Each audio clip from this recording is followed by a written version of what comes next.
La luz roja de la alarma silenciosa parpadeaba rítmicamente sobre el frío metal de la bóveda de seguridad. El gerente de la sucursal privada, aquí en el corazón de Madrid, me miraba con los ojos desorbitados. Una gota de sudor frío resbaló por su frente mientras leía el documento que yo acababa de poner sobre su escritorio. Con manos temblorosas, presionó el botón de bloqueo total.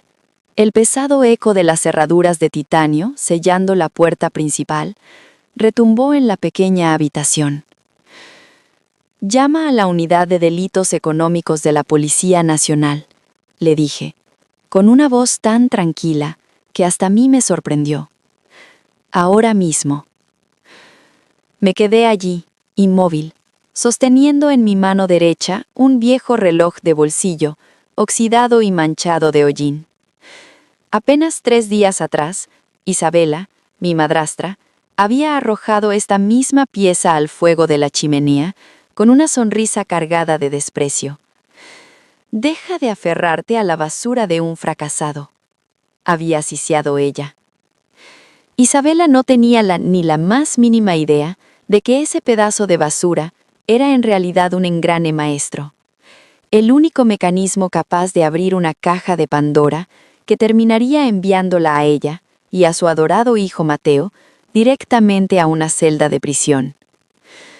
Pero me estoy adelantando. Las grandes caídas nunca ocurren de un día para otro. Se construyen segundo a segundo, de forma implacable. Permítanme retroceder las manecillas de este reloj y contarles cómo empezó todo. Mi nombre es Elena, tengo 34 años, y hasta hace unas semanas creía que la justicia era solo una ilusión. El funeral de mi padre, Arturo, fue en una mañana gris y helada de noviembre. Él había sido uno de los artesanos relojeros más respetados de toda España, un hombre que entendía la precisión de la vida. Pero, según la versión oficial, había muerto en la ruina, consumido por una demencia prematura que le arrebató la razón. O al menos eso era lo que Isabela, su segunda esposa, se había encargado de repetirle a todo el mundo. El servicio fúnebre fue una obra de teatro perfectamente coreografiada. Isabela vestía un traje negro de diseñador, secándose lágrimas invisibles con un pañuelo de seda. A su lado estaba Mateo, mi medio hermano. Llegó tarde, oliendo a perfume caro, y pasó la mitad de la ceremonia mirando la pantalla de su teléfono. Mientras el ataúd descendía, ellos ya estaban cerrando mentalmente el trato para vender el histórico taller de mi padre a un conglomerado extranjero. Yo me mantuve apartada, recordando la última vez que vi a mi padre con vida, apenas 2 días antes. En la penumbra de su habitación de hospital, él me agarró la mano con una fuerza que no correspondía a un hombre moribundo. Me deslizó algo frío y metálico en la palma, su viejo reloj de bolsillo.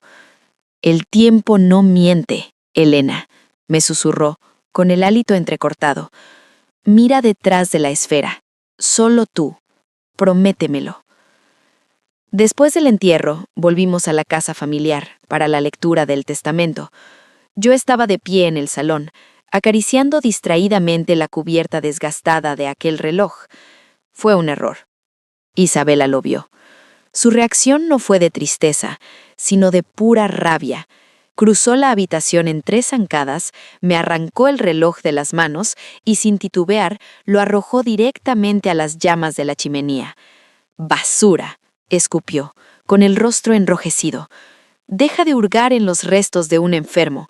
Él no te dejó nada, Elena. Supéralo». Mateo soltó una carcajada desde el sofá de cuero. «Siempre tan dramática, hermanita», dijo con sorna. «Pero yo trabajo como asistente legal. Mi trabajo es observar». Y en ese instante no vi desprecio en los ojos de Isabela. Vi pánico, el miedo visceral de quienes saben que su castillo de naipes está a punto de derrumbarse. Esa noche no pude dormir. Arturo nunca daba una puntada sin hilo. Un maestro relojero no te entrega un reloj roto en su lecho de muerte por casualidad. A las 3 de la madrugada, cuando la casa estaba envuelta en un silencio sepulcral, Bajé de puntillas al salón. El fuego se había apagado. Allí estaba yo, una mujer adulta, de rodillas, hundiendo mis manos en las cenizas frías como si buscara oro en el barro. Mis dedos rozaron el metal quemado. Lo saqué. Estaba negro por el hollín, con el cristal resquebrajado por el calor. Pero al limpiarlo con la manga de mi camisa, supe que la maquinaria interior seguía intacta. Ellos creían que el tiempo de mi padre se había acabado. Se equivocaban.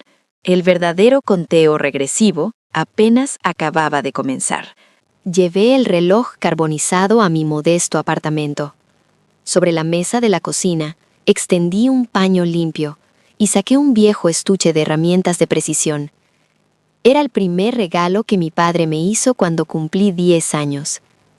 Mis manos temblaban un poco. Hacía años que no desmontaba un mecanismo. Con infinito cuidado, retiré el cristal roto y quité las manecillas deformadas por el fuego. Luego, haciendo palanca con unas pinzas ultrafinas, levanté la esfera de porcelana. Contuve el aliento. El mecanismo interior no era un diseño antiguo. La maquinaria clásica había sido reemplazada por 3 discos de titanio superpuestos. Y ahí, grabados con un láser microscópico en el borde del disco central, había una serie de números. 40 grados, 25 minutos norte. 3 grados, 41 minutos oeste. Eran coordenadas. Y justo debajo, un código alfanumérico de 12 dígitos. A la mañana siguiente, no fui al bufete de abogados donde trabajo. Introduje las coordenadas en el navegador. Me llevaron exactamente a un edificio discreto de fachadas de cristal, en la zona más exclusiva de Madrid. Una instalación de máxima seguridad para depósitos privados. Entré sujetando el reloj y el código que había copiado en un papel. Cuando presenté los números en la recepción, el ambiente cambió de inmediato. La joven recepcionista palideció, hizo una llamada en voz muy baja y minutos después apareció el gerente general. Me condujo por un laberinto de pasillos blindados hasta la bóveda principal. Y así es como llegamos al momento en el que empecé esta historia. El gerente tecleó el código de mi padre en su terminal. Al ver lo que apareció en la pantalla, su rostro se descompuso por completo. Bloqueó las puertas y llamó a la policía. «Señorita Elena», tartamudeó el hombre, con el teléfono aún en la mano. «Esta caja de seguridad tiene una alerta roja del Departamento de Delitos Económicos desde hace 3 años. Solo podíamos abrirla si el titular fallecía o si se presentaba este código exacto». Cuando la policía llegó y autorizó la apertura, el gerente giró la llave maestra. Yo esperaba encontrar dinero oculto o quizás escrituras de propiedades secretas, pero la pesada caja de acero contenía algo mucho más valioso. Había una gruesa carpeta de cuero y una pequeña memoria USB plateada. Abrí la carpeta. Eran planos. Cientos de planos detallados. Mi padre había patentado en secreto el diseño de un micromecanismo revolucionario para equipos médicos de precisión, una tecnología valorada en decenas de millones de euros. Un agente de policía trajo un ordenador portátil. Conecté el USB. La pantalla se iluminó y el rostro de mi padre apareció en un video. No era el anciano demacrado y confundido que yo visitaba en la clínica. Era Arturo, lúcido, firme, con los ojos brillando de determinación, aunque profundamente triste. «Elena, mi niña, si estás viendo esto, significa que mi tiempo ha terminado. Y significa que fuiste lo bastante lista como para no creer en las mentiras de tu madrastra». El video era un diario de supervivencia. Mi padre narraba, con pruebas documentales en pantalla, cómo Isabela y Mateo se habían confabulado con el contable de la empresa. Falsificaron balances y vaciaron las cuentas durante años. Pero lo que escuché a continuación hizo que el aire abandonara mis pulmones. Mi padre no tenía demencia. Lo estaban envenenando. Isabela había sobornado a un délico corrupto para que le recetara dosis masivas de sedantes y psicotrópicos, disfrazados de vitaminas. Lo mantenían en un estado de letargo constante, destruyendo su mente poco a poco, solo para poder declararlo incapacitado y tomar el control total de sus patentes. «Mírese demasiado tarde, Elena», decía mi padre, con la voz quebrada.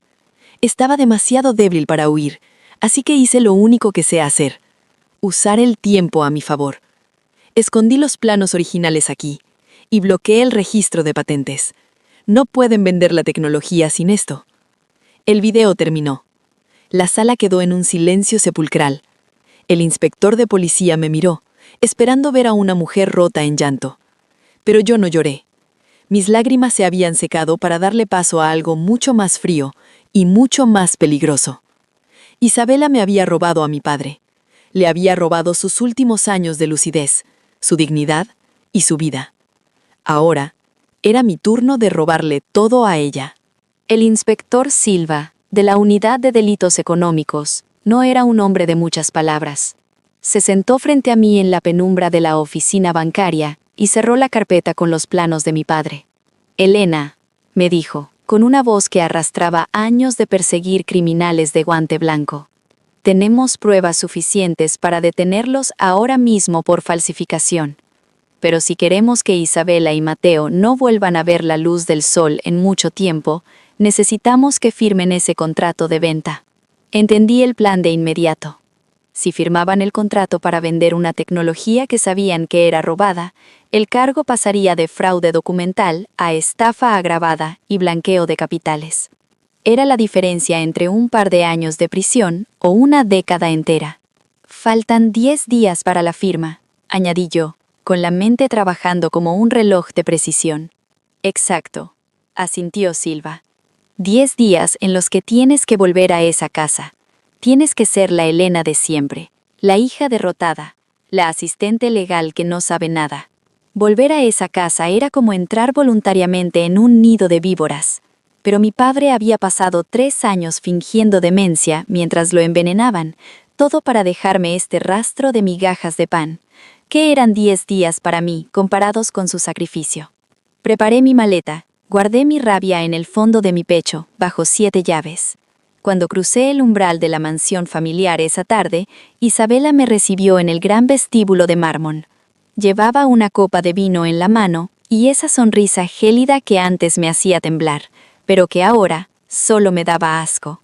«Vaya, la hija pródiga regresa», dijo, con un tono cargado de falsa lástima. «¿Te has quedado sin dinero para tu alquiler, querida? ¿O es que finalmente has aceptado que tu padre no te dejó nada más que recuerdos inútiles?» La cena de esa noche fue una tortura silenciosa. Nos sentamos en el gran comedor de roble, rodeados de retratos de antepasados que parecían juzgarnos desde las sombras.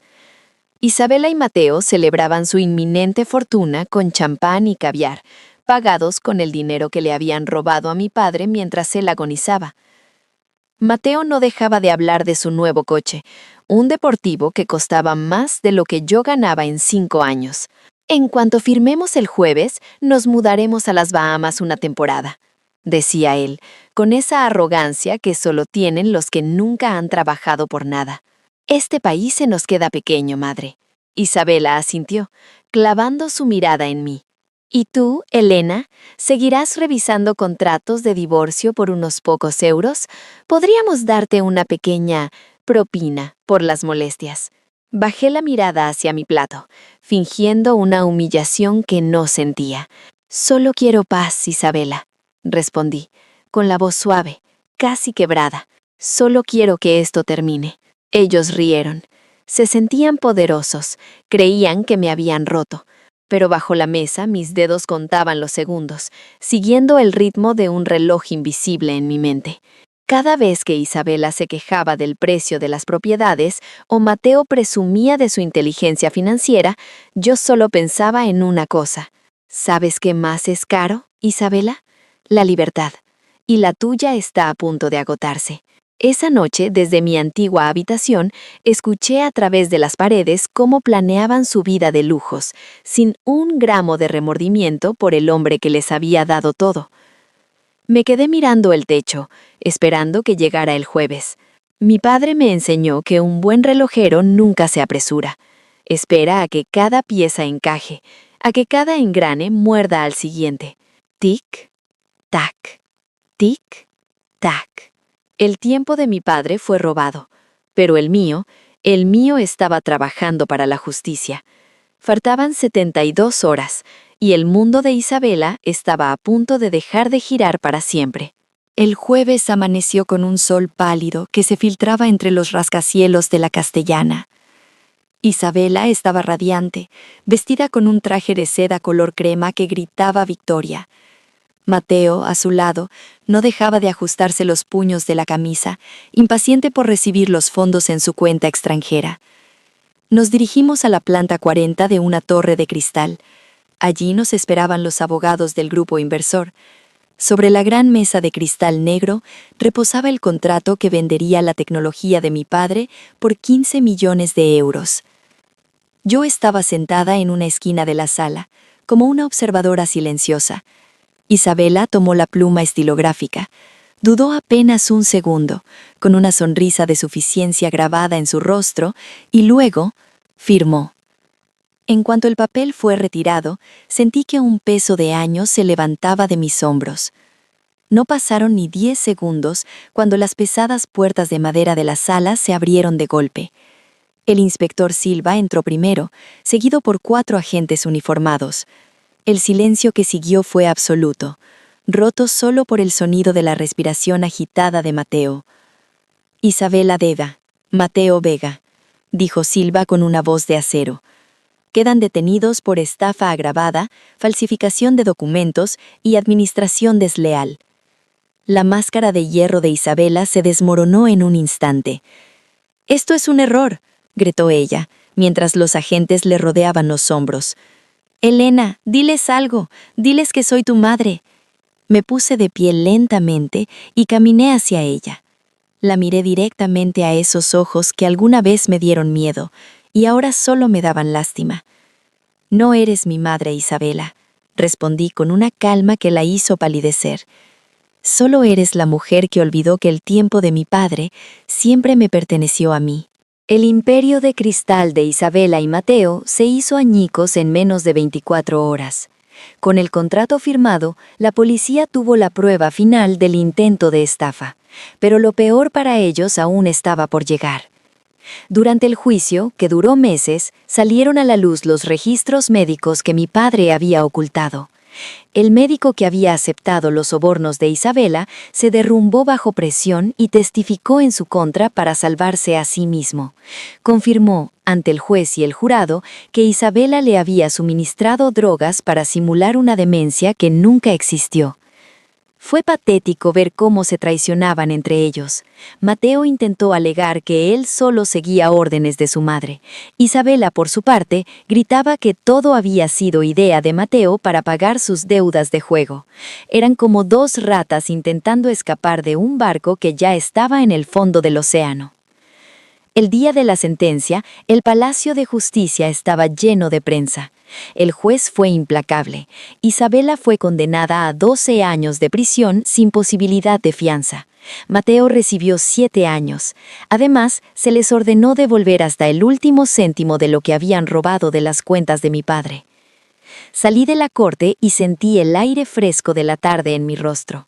Por primera vez en 3 años, no sentía el nudo en el estómago que me despertaba cada noche.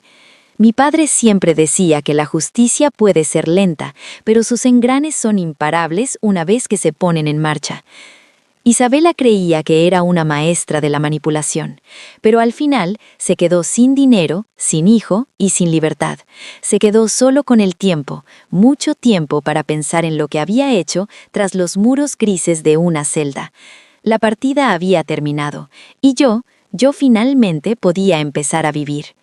Ha pasado 1 año desde que las puertas de la prisión se cerraron tras Isabela y Mateo.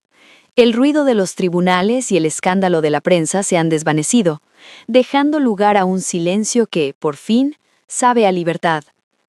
Con el dinero recuperado y las patentes de mi padre a salvo, decidí abrir un pequeño local en un rincón tranquilo de Madrid. No es un bufete de abogados, es un taller de restauración de relojes antiguos. Lo llamé El Tiempo de Arturo. Huele a madera noble, a aceite de precisión y a historia. Aquí las horas no se arrastran con dolor, sino que fluyen con la armonía de un mecanismo perfecto. Hace una semana, el inspector Silva me entregó un sobre pequeño que mi padre había dejado bajo su custodia. «Entrégaselo solo cuando todo haya terminado», decía la nota. Me senté en mi banco de trabajo y con manos serenas abrí la carta.